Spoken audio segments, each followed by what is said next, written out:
आप सुन रहे हैं उम्मीदों का सफर।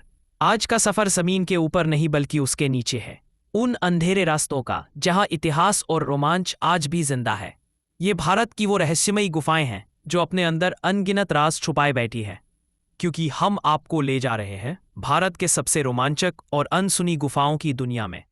नंबर 1, त्रेता गुफा, त्र्यंबकेश्वर, महाराष्ट्र। अब हम पहुंचते हैं महाराष्ट्र के नासिक में, भगवान शिव की नगरी त्र्यंबकेश्वर।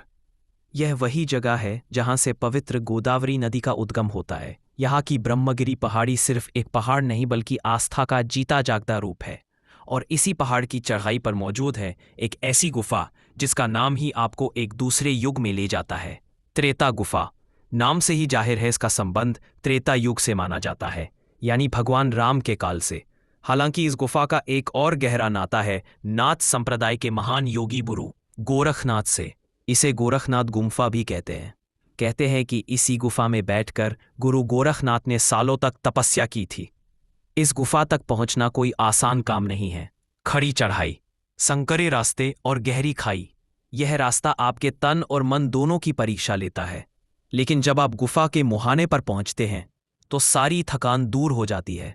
अंदर का माहौल इतना शांत और शक्तिशाली है कि आपको अपने आसपास एक दिव्य ऊर्जा का एहसास होता है।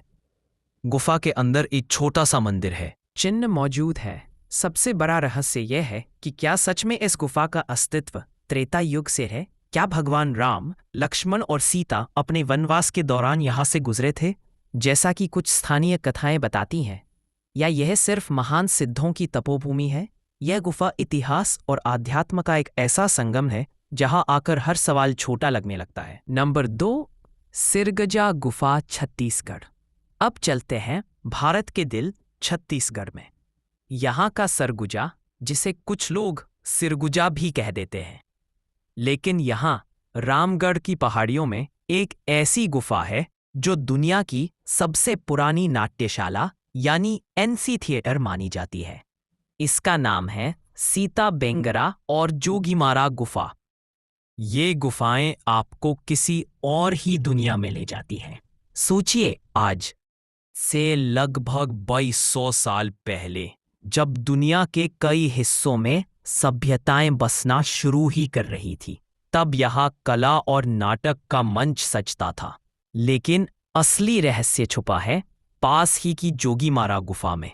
इस गुफा की छत पर कुछ पेंटिंग्स और एक संदेश लिखा है जो ब्राह्मी लिपि और पाली भाषा में है, जो हमें सीधे एक ऐसी प्रेम कहानी के बीच ले जाकर खड़ा कर देती है जो हजारों साल पहले इन्हीं पत्थरों के बीच पनपी थी। कौन थी वो सूत्रों का और कैसा था उसका प्यार? क्या समाज ने उसे स्वीकार किया? इन गुफाओं का रहस्य किसी भूत प्रेत का नहीं बल्कि इश्क का है, कला का है और उस सभ्यता का है जो हमसे कहीं ज्यादा आधुनिक सोच रखती थी। नंबर 3, मांझी गुफा, बिहार। बिहार का नाम आते ही हमारे जहन में दशरथ मांझी का चेहरा आता है, वो माउंटेन मैन जिसने अकेले पहाड़ चीर कर रास्ता बना दिया। लेकिन बिहार की धरती में एक और मांझी की कहानी दफन है, और ये कहानी जुड़ी है एक रहस्यमय गुफा से। गया के पास स्थित ये मांझी गुफा उतनी प्रसिद्ध नहीं है, और शायद यही बात इसे और भी ज्यादा रोमांचक बनाती है। इसके बारे में ज्यादा लिखा नहीं गया। गूगल मैप भी शायद आपको यहाँ पहुँचने में धोखा दे दे। ये वह जगह है जिसके राज सिर्फ स्थानीय लोगों की जुबान पर जिंदा है। कहानियां कहती है कि यह गुफा दशरथ मांझी के संघर्ष के दौर की गवाह है। जब वह पहाड़ तोड़ रहे थे तो शायद इसी गुफा में वह आराम करते थे, अपनी थकान मिटाते थे। ये गुफा उनके अटूट इरादों और जबरदस्त हिम्मत की प्रतीक है। लेकिन एक और कहानी है जो इस जगह को और भी रहस्यमयी बनाती है। कुछ लोग कहते हैं कि इस गुफा के अंदर एक बहुत बड़े संत ने सालों तक तपस्या की थी और उन्होंने अपनी सारी सिद्धियां इन्हीं पत्थरों में समा दी थीं। कहते हैं कि आज भी अगर कोई सच्चे मन से इस गुफा में ध्यान लगाए तो उसे उन संत की ऊर्जा महसूस हो सकता है। इस गुफा का अंधेरा डराता नहीं बल्कि आपको अपने अंदर झांकने पर मजबूर करता है। यह हमें याद दिलाती है कि सबसे बड़ी ताकत इंसान के इरादों में होती है, और कभी कभी सबसे गहरे राज सबसे गुमनाम जगहों पर ही मिलते हैं। नंबर 4, नागजरा गुफा, महाराष्ट्र। जंगल, जानवर और अंधेरी गुफा। ये कॉम्बिनेशन किसी भी हॉरर फिल्म के लिए परफेक्ट है। और ऐसी ही एक जगह हकीकत में मौजूद है। महाराष्ट्र के नागजरा वाइल्ड लाइफ सेंचुरी में नागजरा का जंगल अपने बाघों, तेंदुओं और जंगली भैंसों के लिए मशहूर है। यह एक ऐसी दुनिया है जहां इंसानों का नहीं बल्कि जंगल के कानून का राज चलता है। और इसी घने बेहिसाब जंगल के बीचों बीच है नागजरा गुफा। यह कोई टूरिस्ट स्पॉट नहीं है जहां आप टिकट लेकर आसानी से पहुंच जाएं। इस गुफा तक पहुंचने के लिए आपको जंगल के नियमों को समझते हुए जंगली जानवरों के इलाके से होकर गुजरना पड़ता है। और यही बात इसे सबसे ज्यादा रोमांचक और खतरनाक बनाती है। इस गुफा का रहस्य इसके नाम में नहीं बल्कि इसके वजूद में है। यह गुफा इसकी है। क्या यह किसी प्राचीन जनजाति का ठिकाना थी या फिर यह सिर्फ जंगल के राजा यानी बाघ का घर है? स्थानीय आदिवासी लोगों की माने तो रात में इस गुफा के आसपास जाना मौत को दावत देना है। वह कहते हैं कि इस गुफा में सिर्फ जानवर नहीं बल्कि जंगल की आत्माएं भी बसती है। कुछ लोग इसे एक प्राचीन शिव गुफा भी मानते हैं जो अब पूरी तरह से प्रकृति की गोद में समा चुकी है। यहाँ का असली रोमांच किसी कहानी में नहीं बल्कि उस एहसास में है। नंबर 5, रूपनाथ गुफा, मध्य प्रदेश। और अब हम अपने सफर के आखिरी पड़ाव पर आ गए हैं और ये पड़ाव हमें वापस मध्य प्रदेश ले आया है। कटनी जिले के पास स्थित रूपनाथ धाम में ये जगह पहली नजर में एक तीर्थ स्थान लगती है।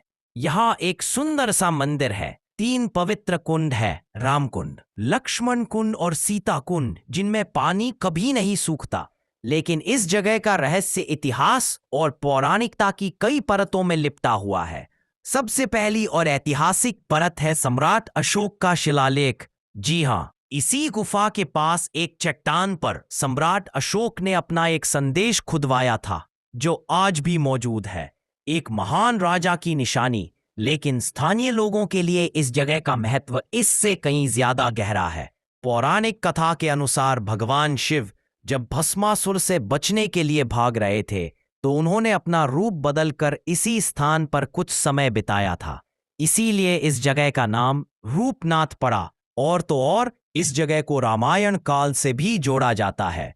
कहते हैं कि वनवास के दौरान भगवान राम, सीता और लक्ष्मण ने यहाँ के कुंडों में स्नान किया था। तो रहस्य क्या है?